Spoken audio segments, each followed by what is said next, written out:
You are now entering the Grow Moringa Collective, an eco-friendly community centered around a common interest, growing moringa. Connect with other like-minded individuals in person and online as a member of the Grow Moringa Collective. Download the members app to your phone for instant access. I now present to you a lesson from the exclusive 3-day conference event known as MoringaCon. Team up with us and get the help you need to succeed. All recordings are included with membership. Become a member to fulfill your wildest dreams of working outside in nature, planting seeds and growing trees. Turn your empty property into a thriving food forest. Get the training you need to make extra income from moringa. Learn more about growing, harvesting, drying, processing, packaging, and selling moringa trees into valuable products for extra income. Simplify your growing operation and become a profitable moringa grower. If you'd like to learn more about the moringa tree industry without beating around the bush, you're in the right place. Be sure to join us inside of the Grow Moringa Collective members area for full access to all the answers you need. Don't miss MoringaCon 25 coming up in April. Make a real impact on your health and the health of others around you. Be sure to join us inside of the Grow Moringa Collective members area for all of the moringa answers.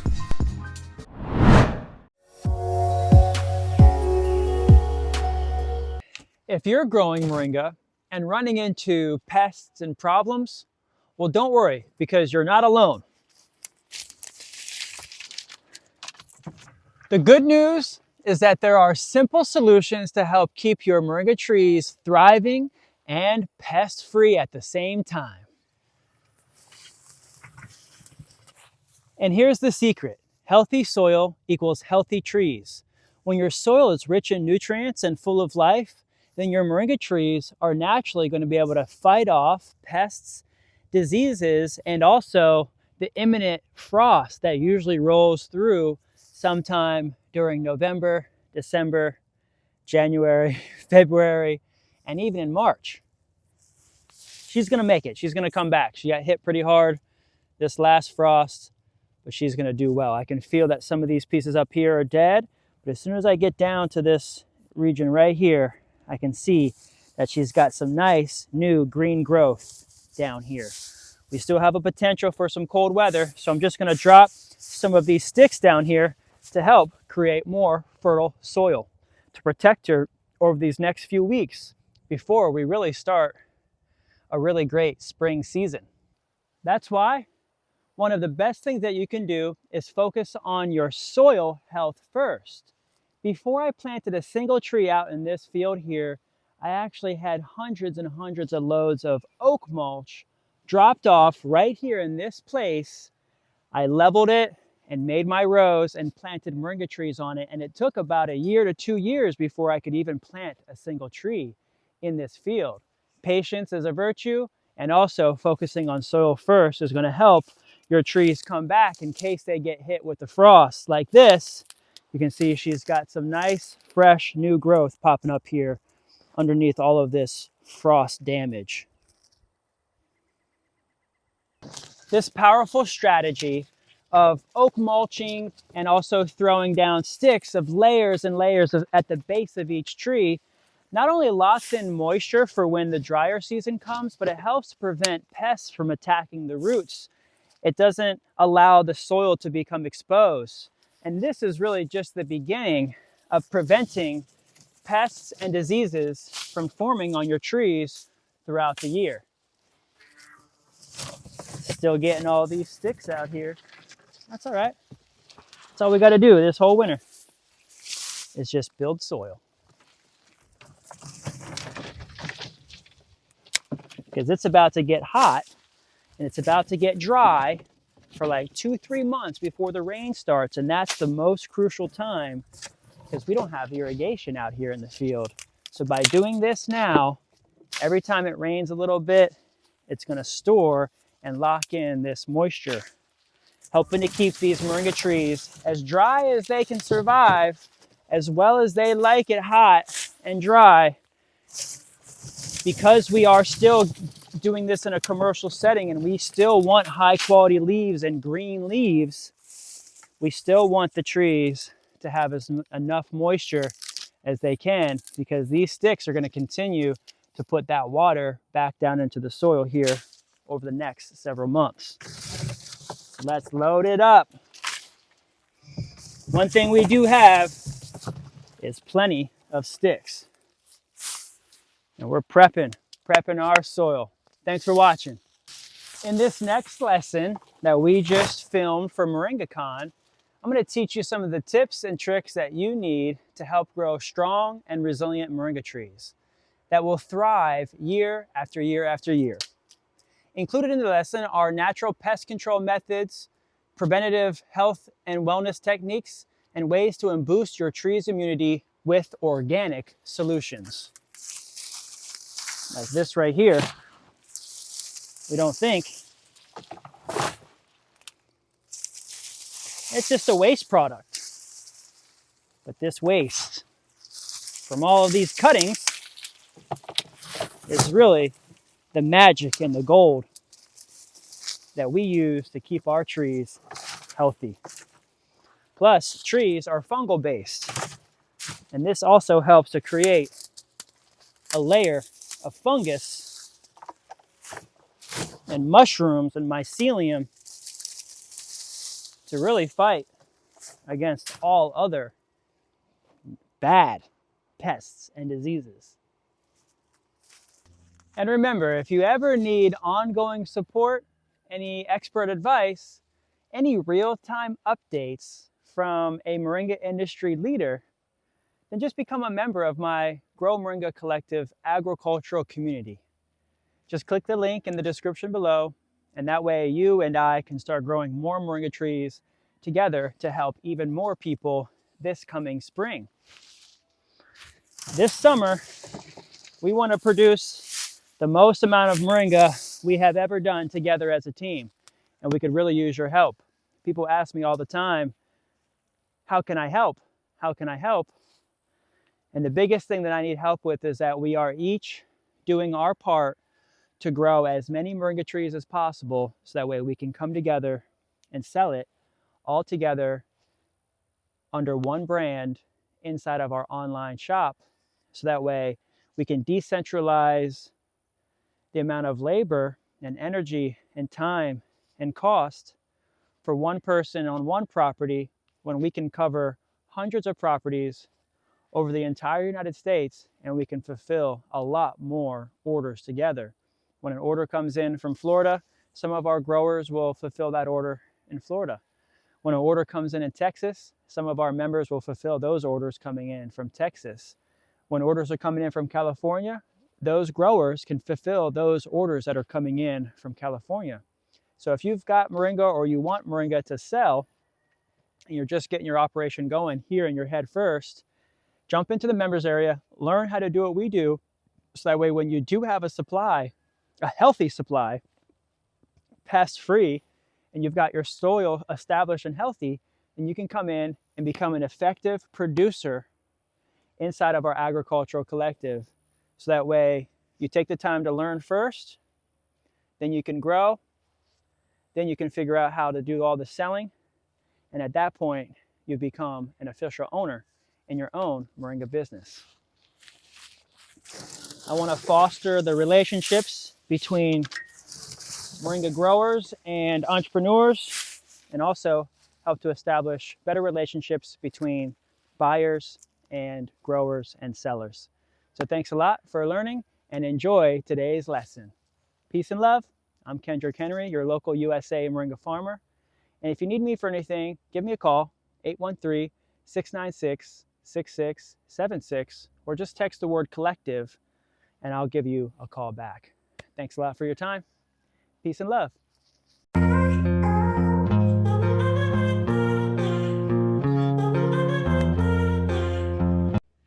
Hello, greetings, and welcome back to Grow Moringa Farms in Plant City, Florida for MoringaCon 24.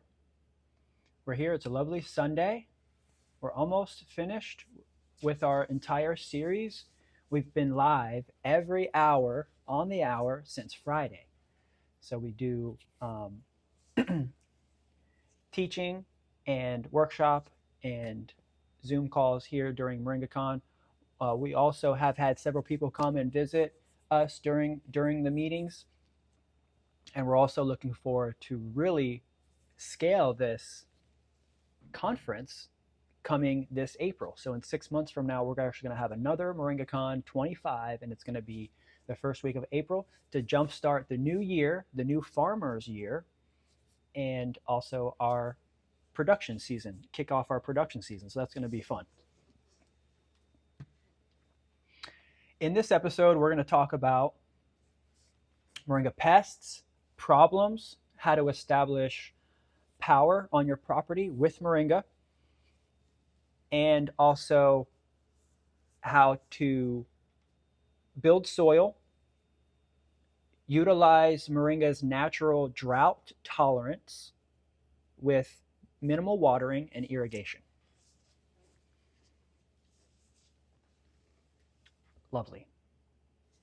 So I'm going to go ahead and jump right into the book. This is my book here, Grow Moringa, the Ultimate Guide. Everything that we teach is inside of this book. And we'll go ahead and give you access to the book. Once you become a member, you'll get the ebook and have full access to the documents, as well as all the behind the scenes material. This is our members area powered by Mighty Networks. And it's a home, a building, essentially for us to house all of our information, gathering spaces. We have Zoom calls every day. We have an area where you can post and share, ask questions. You can sell your Moringa in the marketplace. You can get on the map and get calls. You can list your land for sale or rent, or you can find properties as a broker, as a real estate agent. We've got lots of members in here. We probably have about 1 million acres between all of us. We probably own about 1 million acres between all the members. So we have more land than we even know what to do with. At this point, we just need to start developing it. So we'll come in, go into the book. Then we're going to hit Control F for find, and we're going to find pests. Enter, and it'll ask you, it'll say how many times. It says pests 11 times. So here's the first one that says pests. It's asking if Moringa itself, the tree itself, is a pest. In Florida, it is considered an invasive plant. It is on the invasive list because there is a potential for pests. It's one of the issues because Moringa is a soft wood and it is from Asia. It can attract Asian bugs and beetles and give them a home and a host to then multiply and cause more problems for, say, American bugs and beneficial pollinators. Some of these Asian bugs are carnivores and they eat the other good bugs. So giving those bad bugs a home to thrive is going to also cause other issues on your property, say like if you have other pollinators. So the point of it being put on this list, it's very low on the list. There's different levels to invasiveness. It's actually on the lowest level of invasiveness. It's just to keep an eye on it so that way it doesn't get out of hand for the state of Florida. Mind you, Florida's GDP is bigger than many countries. California's GDP is bigger than many continents. California's GDP is like number 5 in the whole world. If not, it's higher than that. Here, it's in the USA, it's number 1. And here I have, it's number 2 in agricultural GDP. But there's other, lists and things like that that puts California on the map. Florida is also big on the map. Florida is big with pharmacy, also sugarcane and other. There's about 5 crops in Florida that Florida subsidizes farmers for them to grow.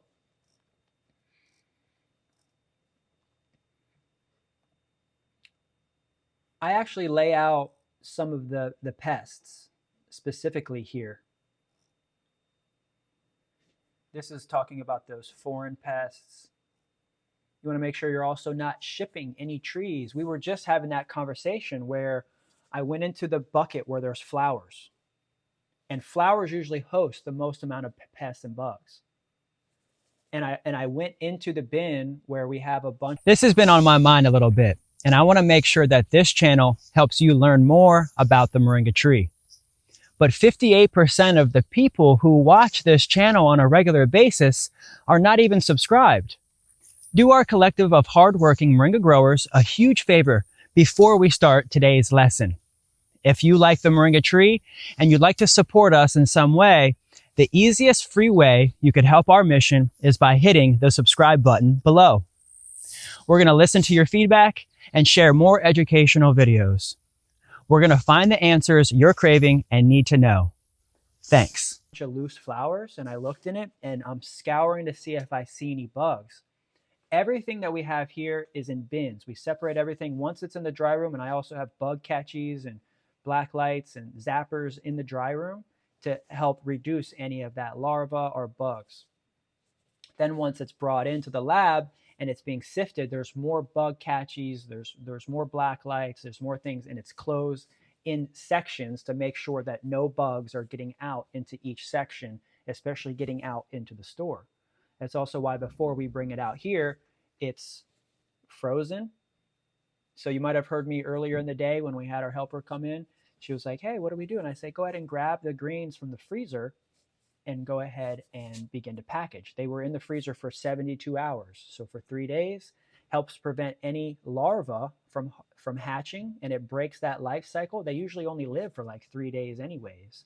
So if you keep them in the freezer for 3 days, they can't move, they can't eat, they can't reproduce. Then before you know it, boom, there's no bugs inside of that package.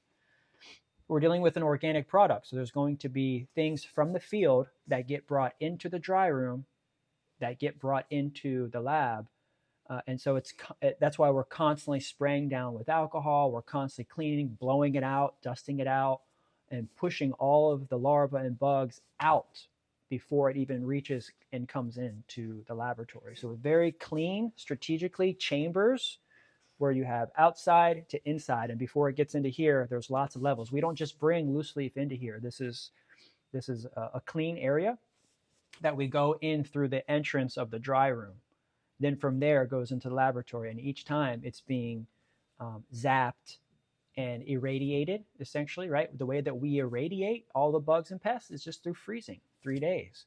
But we only freeze once it's dry and there's no water in the leaves. If you're freezing wet leaves, you're messing it all up. You have to freeze it once it's completely dry and there's no water in your leaves. If you're going to freeze it with water in it, then it's going to affect the nutrient. It's going to break it up. It's going to mess it all up. And so once it's dry, you're just really doing a flash 3 days. Like I said, you're just keeping those bugs from being able to reproduce, and then they die off anyways. Let's go into some of the photos of some of these bugs and pests and what it would look like on your tree.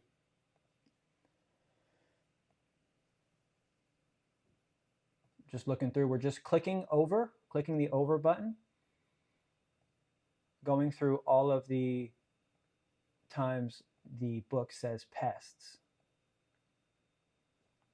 Here we are. It's really not affected too seriously, like say other plants, like we had this one palm beetle.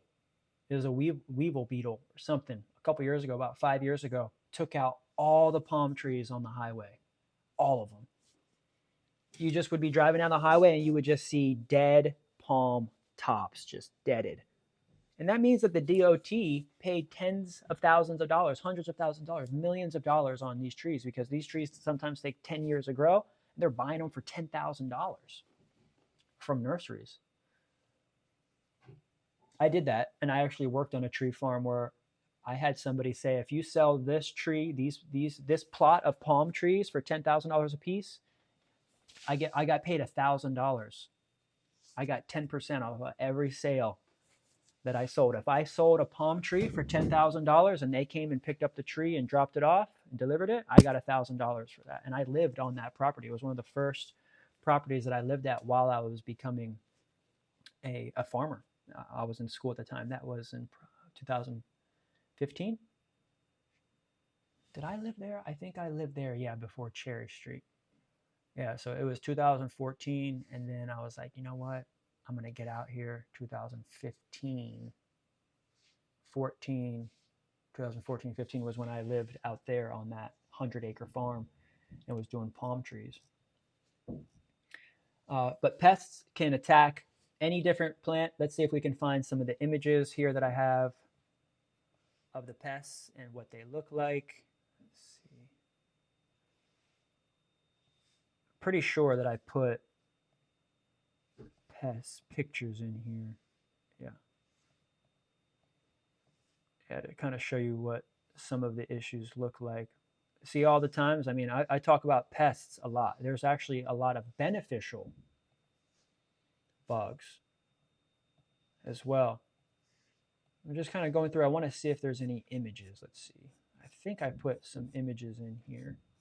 Ants, I might have not had the time to put all the images in here. Let's see.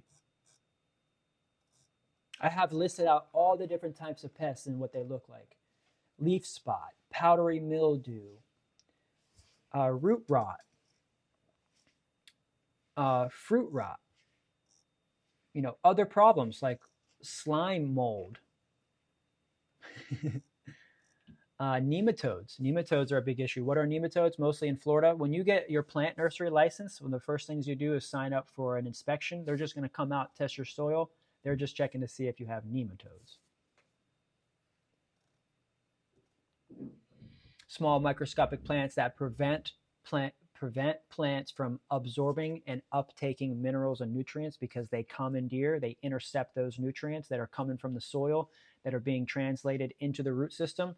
They're commandeering those. They're sucking the life force out of the roots, sucking all that stuff out, so that way fruit that's on the plant never reaches maturity. It doesn't have enough vitamins and minerals and uptake of minerals because the nematodes are sucking them dry down in the roots. So if you ever see like wilty, wonky leaves, or you've got a small little fruit on it that falls off that never reach maturity, it's because it's dropping it because it doesn't have the ability to hold on to it. It's saving its energy for dear life. So that's usually a sign of nematodes. And that's probably the most common, especially for moringa trees, especially in Florida. You can look up the images from all of these. Another big pest is actually weeds. Weeds is a huge pest itself. One of the things that you can do to Our wholesale list is now available exclusively for members. Get instant access to huge savings on premium USA Moringa products. The trees are grown organically right here in the USA. Every tree is tested for heavy metals and nutrient content, ensuring only the highest quality. Order by the case of 12 or snag a master case of 10 cases and get one free case. And guess what? You can also order with or without labels. You can now offer locally grown moringa at the farmer's market this season.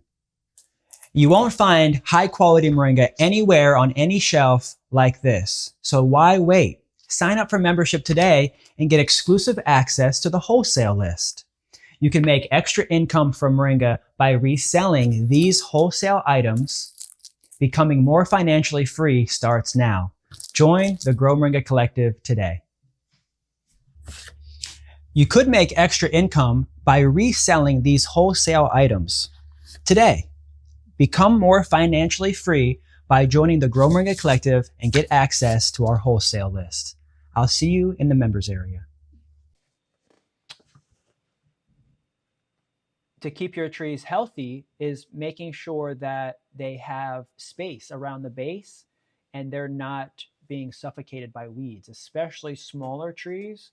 You've got to keep the weeds out. But like right now, the trees got bigger. They got wood on them. They're taller than the grass. I'm not worried about it. They're getting bigger and bigger and bigger. And every so often, a vine might come in and swirl up the tree, which you guys can see on the YouTube channel.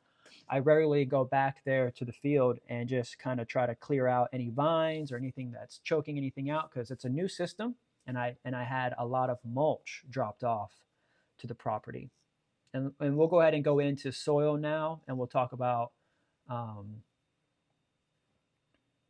watering and irrigation, and also power. But this is the section here where it's talking about weeds, other pests and problems. But the best way to prevent any kind of pests and problems is with maintenance, vitamins, minerals, fertilizer. Pests are really attracted to weakness, to weak plants. And it's nature, it's natural for a pest to attack something like cancer, is going to attack something in the body that's weak or compromised. And that's exactly what a pest is doing, is it's attacking the weak spot, the weak spot. And your trees are becoming weaker with improper planting locations. Over time, your trees need to be planted in a proper location to reduce the amount of pests and problems from the beginning. So I encourage you to take a look at this part of the book, grab my book, become a member, so that way if you have questions and you have a question about a certain section and need things more clarified, that's where we give support. As a member, you get 24/7 customer support. We've got a member right now that's just locked out of the shared members drive. Every other day or so, he gets locked out of it again. And so he just keeps posting, hey, I'm locked back out of the shared members drive. How do I get back in? And so we're trying to figure out how he can just regularly get in. And so we're troubleshooting, but everybody is seeing the issue. That's what's cool about the customer service that we offer, is that it's not like a one-on-one. It's more of a one-to-many. So that way, if you have a question, many people can see the solution and the answer to it. And that's what's really important about our operation, is with the small amount of people that we have actually working, is helping to keep this company decentralized. It's helping to keep it light and small. We don't have a lot of overhead right now, other than, say, like the farm, the mortgage. We don't have another store or anything. Our biggest overhead right now is already labor and the cost of materials like packaging equipment. And then, of course, like all the things in COGS, cost of goods sold, all of those things that get allocated in that within taxes is quite a bit. But I'm still looking at the numbers, and it's like we're still 3-4x. And I was just thinking earlier, just a minute ago, I was like, the profit margin for a restaurant is like 4%. And if you can buy moringa from us and double your money without having to do anything, without having to grow it, but you already know that it's high quality and you like it and you trust it, it tastes good, and you feel good about providing it to other people, you can have a business even way better margins than a restaurant. Restaurant is probably the toughest business. It's about 4%. Almost everything can be turned into a business and turned profitable as long as you scale and have systems in place. Like the first 15 years of Amazon, from like 1996 to like 2016, even like 20 years, Amazon was not profitable. It had to reach a certain level of scale to where it could actually really see some profit. Although we know, a lot of the profits go back to the CEO and things like that. That's why I wanted to create a business that is much more incentivizing the growers and the farmers, and it's giving back to the people that are providing the product. It's not like a pyramid in that way. This company is not like putting all the profits back to the CEO or the board of directors. It's actually given back more so to the members. We operate at cost. So take a look at this. There's lots of things in here. I put lots of pests and problems in here, different things: beetles, mites, miners, borers, mold, ants. Ooh, that's another big one, ants. How to get rid of ants? We'll just pour gasoline down it. No. Hey, do you like what we stand for and our Moringa products? Do you support our mission enough to share these products with others? Would you like to earn extra income from sharing these products with others? Well, that's called affiliate marketing, and we have an affiliate program that can help you make extra income from Moringa today. And when you sign up for free, not only will you get a custom link, but you'll get a custom coupon code in your name. Anyone can use your coupon code for 10% off, and you could even use your own coupon code. Get 10% off your own purchases of Moringa. When you shop with your coupon code, you'll get 10% off, and 10% goes back into your pocket as a commission. That means that you could get up to 20% off your own purchases from Grow Moringa when you use your own coupon code. But wait, there's actually more. When you and others use your coupon code, the conversions keep adding up. It never resets. If you earn $1,000 in sales, you'll get higher payout commissions. Reach $10,000 in sales with your coupon code, and the rate bumps up again. Check out this amazing way to make extra revenue from Moringa without having to do any of the hard work. That's right. We'll grow it, harvest it, process it, package it, and ship it. Simply share your coupon code with as many people as possible using social media, and you can start earning cashback commissions from those sales right away. See, your coupon code is valid for our Moringa products, the merchandise, equipment, books, and educational membership area. The more you help our reach, teaching others about local USA Moringa, our agricultural collective, the more that we can help each other. Thanks a lot for signing up to the Grow Moringa affiliate program. I have seen that. Their country out here. I have seen that. I've seen them pour gasoline down an anthole, and I've seen it blow up over there. I'm like, you guys are nuts. They've done it out here. So, and this was 10 years ago when these guys were running the place. I've been already taking over this place about 5 years. So none of that stuff happens here. And it takes about 3 years for things to get cleared out and for a location to be a fully organic location.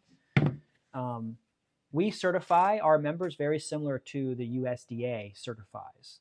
So we took the USDA certification and pretty much made that our own certification in order to certify our members to fulfill orders, to certify their location, to make sure there's no heavy metals. So what you'll want to do is you'll want to build up your soil on your property using oak mulch. If you're in an area that has a lot of oak trees, you can call tree trimming companies, or if you see a truck with mulch in the back, or they're cutting trees down on the side of the road, pull over and wave them down and say, hey, can you come and drop that over here? I'm right down the street. Come and drop it off. They're looking for places to drop off because they normally have to pay to dump. But if you can intercept that and say, hey, you can come and drop off at my place free of charge, you'll have the whole line of mulch trucks just coming down. That's what I had for 2 years. Every single day for 2 years, like clockwork, 1 in the morning, 1 in the afternoon before they closed up. Boom, they're dropping off yesterday's load in the morning. Then they're going out, then they're coming back in sometimes that day because they're going back out, or some trucks will drop off at night, some trucks will drop off in the day. So I would see several crews for like 2 years. At this point, I've been able to kind of slow down a little bit on it. My neighbors are already kind of like, hey, can you kind of like slow down on that? Because you're getting trucks coming back here all the time. They're making noise at 6, 7 in the morning, backing up, they're loud coming down the street. So it's like, okay, I respect, no doubt. Let's take a little break, but I got enough mulch right now to essentially fill up my entire acre. I lifted in the whole acre 2 feet. And I've only been able to plant on half an acre. I still have a whole another half acre that I have to get the bobcat, which I will over the wintertime, to really organize and lay out our rows for the next acre that we're going to plant out, or the next half acre that we're going to plant out on this 2.5 acre property. So by this winter, we're going to lay out the next half acre to start planting that half acre, because I got a bunch of big trees around here that I need to start getting in the ground.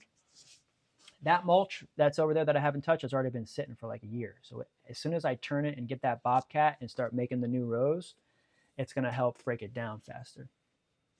So get oak mulch dropped off. That's going to help raise the soil. And that key piece of information is also going to help you grow without having to worry so much about irrigation at first. I still don't have irrigation out there.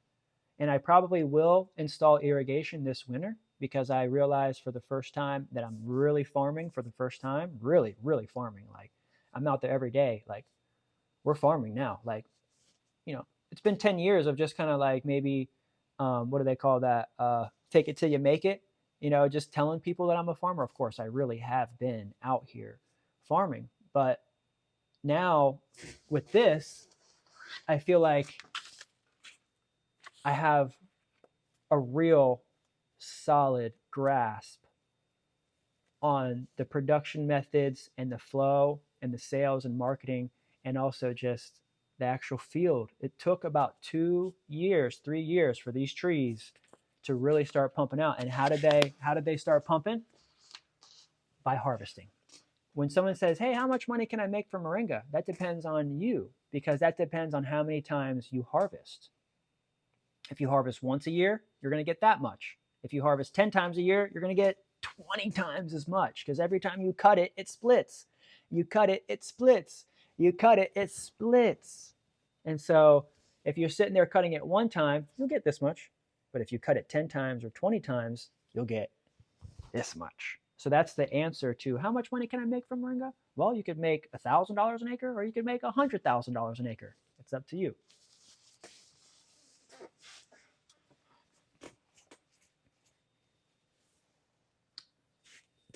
Soil.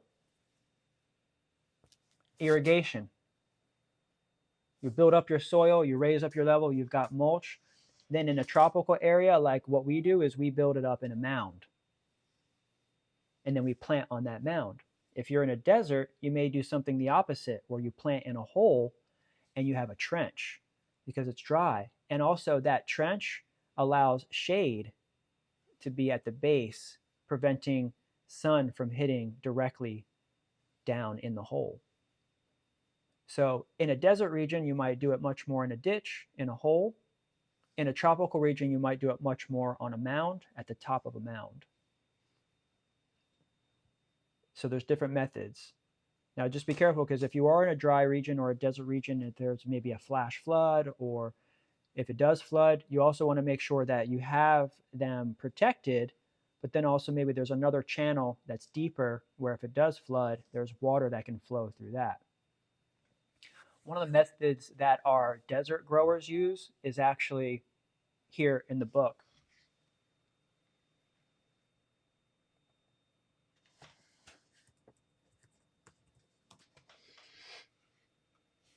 Let me find it. There's an image. I typed in greenhouse. There's a greenhouse there. There's me. Greenhouse. Okay, here it is.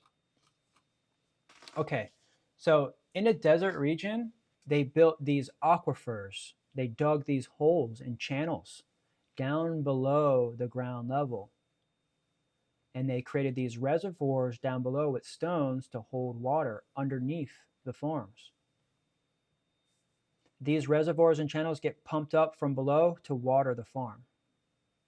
This is what they do in dry Mediterranean and desert regions. They store the water underground in these ancient style aqueducts. This is an aqueduct. This is an underground ancient aqueduct that still waters these orchard trees today in Peru.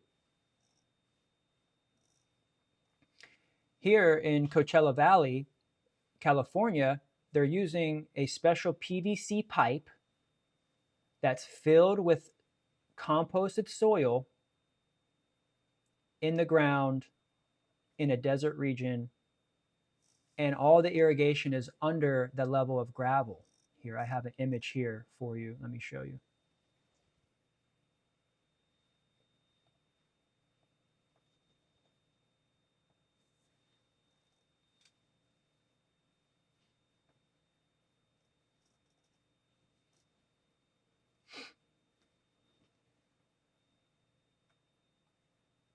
How do I get rid of this menu? Maybe not. You can see here that this is in the desert region. There's gravel at the top. There's a irrigation line underneath, not exposed to the sun. They dug a hole, put the PVC pipe in the hole and filled the hole and the PVC pipe with composted soil. They planted a little seedling in the middle of that. There's holes in that PVC that the roots can, and water and worms and bugs and microorganisms can pass through, going from the ground into here in a much more protected, fertilized zone. After the trees are well established, after about a year to 2 years, this PVC pipe is removed and the shade cloth and the irrigation is also adjusted to where then you have a mature system. But this is essentially how to establish. You see the shade cloth at the top with the PVCs? Over time, you can pull the PVCs out. You've got a root tuber there that's now fully well established. This is for a system to help establish root tubers. This is essentially how to establish an orchard in a desert. And this is what it looks like after 2 years, where they then brought in a bigger, larger concrete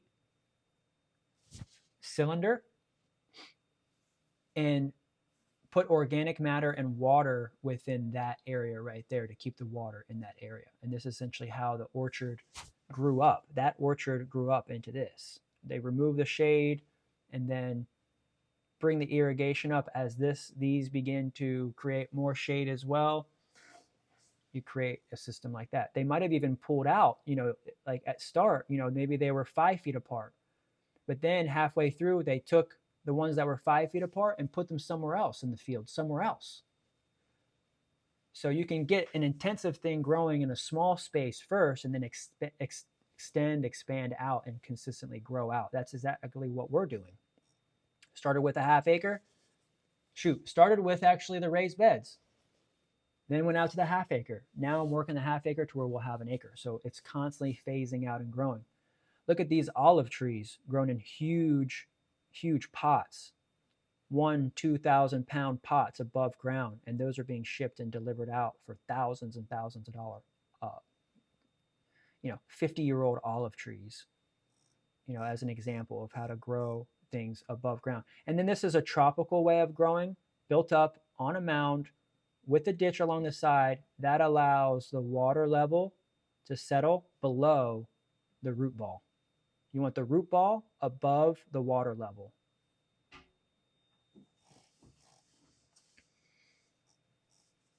I mean, I go in on drip connectors, everything. I even lay out, proper way of having mulch in the base. This is an intensive method here.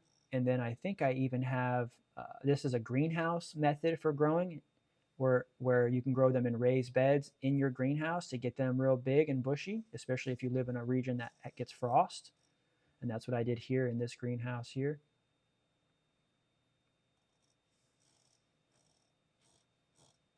Yeah. That was a great episode on pests, problems, soil, raise it up, use organic matter, mulch. People ask what kind of mulch. You want to use oak is number one. Pine is really like just for the walkways. It's not for the actual on the plants. You want to keep pine and palm away from the plants. And you want to use something more neutral like oak or cypress or whatever you have local other than palm or pine.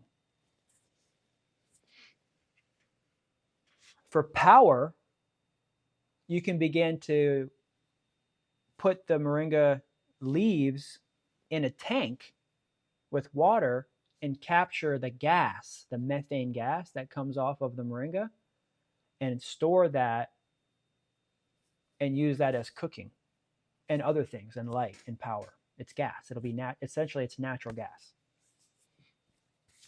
And we were going to talk a little bit more about this weekend, but I needed to organize these events here, and then I'll have a workshop with Ken. Ken Black is our local moringa methane master, and he's going to. I'll have him come here, and we'll have him do a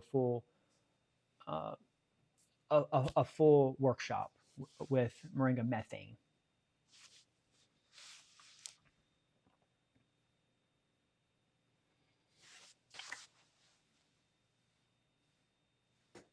Was there anything else as far as irrigation, watering, soil, power, any pests or problems, questions before we go?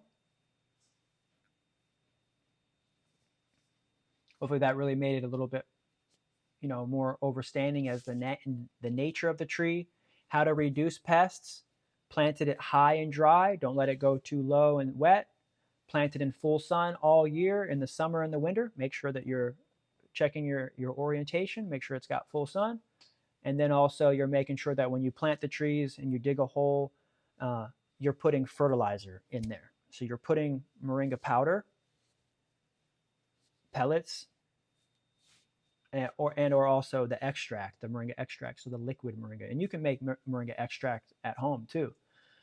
Just take the moringa leaves, put them in a bucket for a couple of days. You could add some sugar, you could add some yeast. There's special sugars and special yeast that you could use. Essentially, look up compost tea, making compost tea. Essentially, anybody has the ability to make compost tea, and you can make your own moringa fertilizer from the moringa leaves, compost, ferment, and then apply. The only difference between our moringa fertilizer extract and yours is that we put a preservative in there so that way it suspends the microorganisms to where they can stay alive in the bottle. Essentially, we're bottling it, it's turning into an anaerobic condition. It's a closed system, but they have all the sugars and oxygen and things that they need to live in that bottle for about a year or so. And then you want to add water. Once you add water, it's got to be used right away. So it'll go bad if you add water. You want to make sure that the concentrate fertilizer that we provide, made from moringa leaves, you're not adding water to it and then letting that sit. You're just letting the concentrate sit, and you're adding just a little bit to water as you need. Like yesterday, we showed you how to soak your seeds overnight in order to inoculate your seeds. Just put a little bit of that solution in water and soak your seeds overnight. It just needs that little kick of microorganisms. Those hormones and proteins in moringa are going to stimulate life. And so you can apply the moringa fertilizer, extract and powder, to all plants. And that's what's great about moringa. It is a huge industry that people are waking up to and realizing, oh, I don't have to contribute to red tide. I don't have to contribute to the wicked phosphate mining industry, right? Causing so many problems. Just because we got to keep up with the Joneses, and we got to have green grass, especially in the tropics where, it's just so tough to keep grass because of all the pests, the bugs, the rain, the irrigations, the drainage and all that stuff. Just grow native grasses. Get yourself a little beehive on the corner of your yard and grow native grasses, and grow a couple of ground cover trees and plants, and save money on gas and save time. Instead of waking up on a Sunday morning when you should be taking care of yourself, going out to mow the lawn. I have 2.5 acres, and it's like every day I look around here, I'm like, oh man, I gotta cut the grass. So I look for ways to reduce the amount of grass, or if there is grass here, it's all now gone to pretty much Biden's alba, which is one of our native weeds here, and it's a bee pollinator. So I'm using areas of the farm where it's like, I don't cut this area here. I'm just creating a pathway or a walkway. I don't need to have a full laid out cut area. I'll just make a patch of wildflowers right here, and I can walk around it or walk through the middle of it or something like that. It doesn't need to be fully cut. So I'm thinking of all those ways, reducing gas and saving energy, and just planting more trees, because that's going to reduce the grass around here too. And turmeric love it out here. So they're also helping to keep the grasses back, like say around the base of all the trees. Every year I'd have grasses coming up at the base of all the trees, and I'm like, how can I make much more of a beautiful, aesthetically pleasing, useful area of these trees?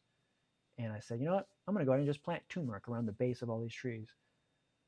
Now, the one tree that we had over here, it was really low, and it was soft, and it fell over in the storm. It did have turmeric around it, and I was wondering if, by putting the turmeric around it, maybe that helped and contributed to the softening of the soil. But that tree was in the lowest spot, and I had lifted up the soil all around it, and so all the water from the hurricanes were just rushing into that area, and the wind just toppled that. It wasn't a live oak, it was a wet oak, so it's one of those cheaper oaks that grow big fast, but they're softer, they're more brittle. They're called laurel oaks, and they don't live as long. They're literally having to be ripped out of neighborhoods at 50 years old, because the neighborhoods were getting cheap around the 70s. In the 40s and 50s, they were still 30s, 40s, 50s, they were still doing live oak. But then by the 70s and 80s, they started using laurel oaks in the neighborhoods. And now, 50 years later, all those trees are falling over in the storms, damaging millions and millions of dollars worth of property. And all the live oaks get their big branches to come down to help support them, and they hit the ground so that way they don't fall over. If you have a big tree that fell over, it's most likely because it has not been maintained. It needs to be thinned out every year. So every summer, these big, tall trees, they should be cared for. People see a big tree and they're like, oh, no, it's good. No, you still have to take a big tree, and you're responsible for that big tree and thinning it out every year. So that way when a storm comes, it's not falling over. I'm looking at all the trees that fell over. They're not being maintained. They're not being thinned out. They're just big bushy trees because they're the trees that grow fast and grow tall, like in the neighborhoods, like laurel oaks, but then they're not maintained and thinned out, strategically trimming. Not the way that we do. Like, we have a different method of trimming and cutting, not like an arborist that's doing hardwood. We have a different method of harvesting and cutting and trimming for our softwood trees. But once you start cutting trees, you can start to see the difference in methods and even study becoming an arborist, which will help separate those two methods. I kind of now have friends that have become arborists. They didn't really appreciate what I was doing at with the moringa trees. They're like, you shouldn't be cutting it like that. I was like, why don't you go back to school and study arborist? Take a look, figure this out. Because I'm not cutting a oak tree like this. I'm not cutting a hardwood tree that lives hundreds of years like this. Absolutely not.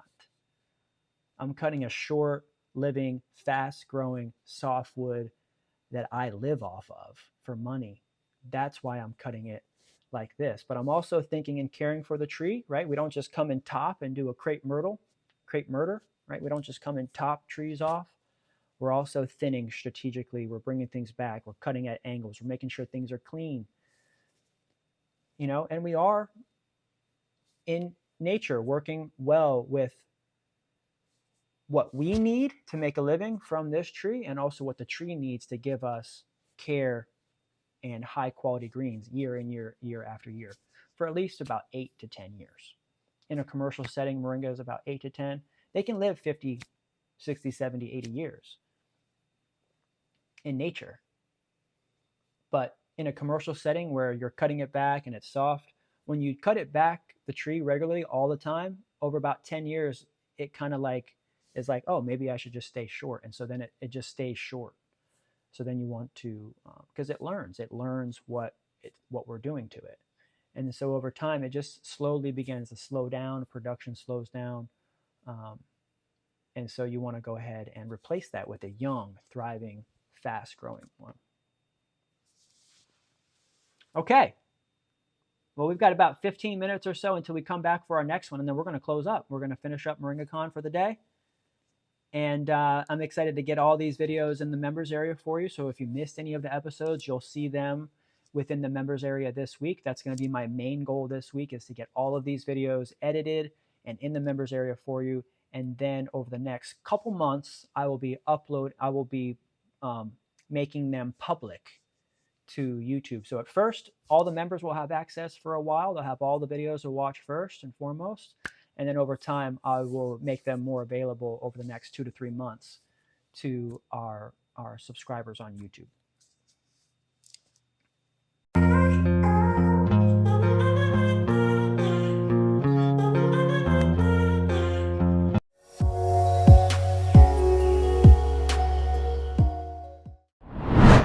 You are now entering the Grow Moringa Collective, an eco-friendly community centered around a common interest: growing moringa. Connect with other like-minded individuals in person and online as a member of the Grow Moringa Collective. Download the Members app to your phone for instant access. I now present to you a lesson from the exclusive 3-day conference event known as MoringaCon. Team up with us and get the help you need to succeed. All recordings are included with membership. Become a member to fulfill your wildest dreams of working outside in nature, planting seeds and growing trees. Turn your empty property into a thriving food forest. Get the training you need to make extra income from moringa. Learn more about growing, harvesting, drying, processing, packaging, and selling moringa trees into valuable products for extra income. Simplify your growing operation and become a profitable moringa grower. If you'd like to learn more about the moringa tree industry without beating around the bush, you're in the right place. Be sure to join us inside of the Grow Moringa Collective members area for full access to all the answers you need.